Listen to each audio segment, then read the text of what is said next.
We are working to learn more about an afternoon crash in Greensboro that sent 6 people to the hospital. The crash happened on Highway 68 near I-40 and involved 2 vehicles. Guilford County EMS tells us 2 children are among the 6 hurt and 1 has life-threatening injuries. We will bring you more both on air and online as new details come into the newsroom tonight. New this evening, we've learned about a close call involving a young child at a school in Mount Airy. Devontae McKenneth joins us tonight live in studio with the details on that. Devontae.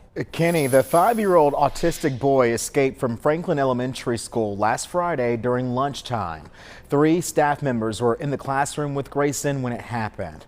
The district says staff immediately went after Grayson and tried several times to get him back inside the school, but he was able to run across South Franklin Road, which runs in front of that campus. An approaching driver saw what was happening and he stopped just in time. Thankfully, this little boy was not hurt.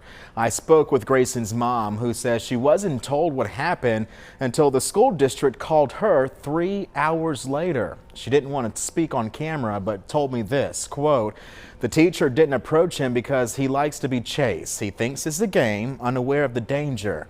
Accidents happen, but I don't know how it's possible if there were 3 teachers present," end quote. Surry County Schools tonight says it's working with the fire marshal to review all external doorways on that campus. The district also said tonight no teachers are facing any disciplinary action. Kenny. Devontae, thank you. Now to a follow-up about the family suing a Mount Airy daycare after they say their 6-month-old daughter was severely injured there. 12 Investigates obtained a copy of the lawsuit, which claims a worker at KinderCare is at fault for the life-altering injuries the baby sustained. The lawsuit does not detail exactly what happened, but does list the defendants being the daycare and the daycare worker, who had a duty to, quote, take precautions to adequately secure equipment, objects, and/or materials which came into contact and/or cause severe catastrophic injuries to the child. A spokesperson for KinderCare says their teacher remains on administrative leave. We reached out to the teacher, who told us no comment. You can scan the QR code on your screen for Maria DeBone's deep report into this lawsuit. Commitment 2024 now. Within the last hour, we have learned self-help author and spiritual guru Marianne Williamson is suspending her long-shot Democratic primary challenge to President Joe Biden. Her campaign struggled to raise money and was plagued by staff departures. This leaves Minnesota Congressman Dean Phillips as the last nationally known Democratic challenger to Biden's re-election bid. Tomorrow, the U.S. Supreme Court will hear arguments on whether former President Donald Trump should be kept off the ballot because of his role in the January 6th Capitol breach. He has denied any wrongdoing in the attack. The case centers on Colorado's ballot, but the outcome could impact the presidential election nationwide. Trump and his legal team claim that there could be chaos if he's blocked from the ballot. HanesBrands says it is suspending operations at its Annapolis distribution center in Winston-Salem. A notice filed with the state's Commerce Department says this will impact about 160 employees. HanesBrands says the decision to shut down comes as it plans to repurpose the facility and streamline operations. Tomorrow, a Triad school plans to celebrate its role in the civil rights movement of the 1960s. 26 Penn Griffin students took part in a sit-in at the Woolworth's lunch counter 64 years ago in downtown High Point. Tomorrow's celebrations will begin at 7 o'clock at night and will feature music, dance, and theater performances, among other things.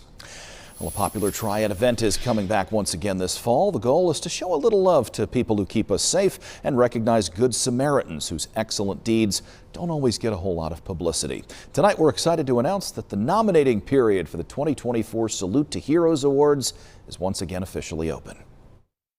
It is really a wonderful event to honor people in the Triad community who do extraordinary things every day. Before the Piedmont Triad chapter of the American Red Cross can put on this year's Salute to Heroes event, organizers need to find some heroes, and that's where the public comes in. From now until the end of April, you can nominate someone who deserves a little spotlight. The Red Cross is looking for someone who's a first responder, a current or former member of the military, or just a regular citizen who's done something special and courageous. At the 2023 awards, the Red Cross honored a young firefighter who saved a baby from a burning home, a paramedic with more than a quarter-century of experience, 2 police officers who saved a pregnant woman after she'd been shot, an Air Force veteran who's still serving his community even in retirement, a jack-of-all-trades assistant fire marshal, 2 emergency telecommunicators who worked together to save a coworker's life during a medical emergency, and a quick-thinking neighbor who rescued a family friend from a house fire. They inspire us. They remind us most people are good. And in a way, they help the Red Cross, too.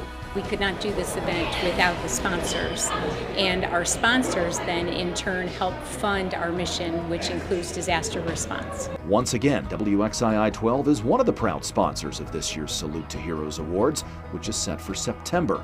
Head to our website, WXII12.com, to find a link to nominate a hero.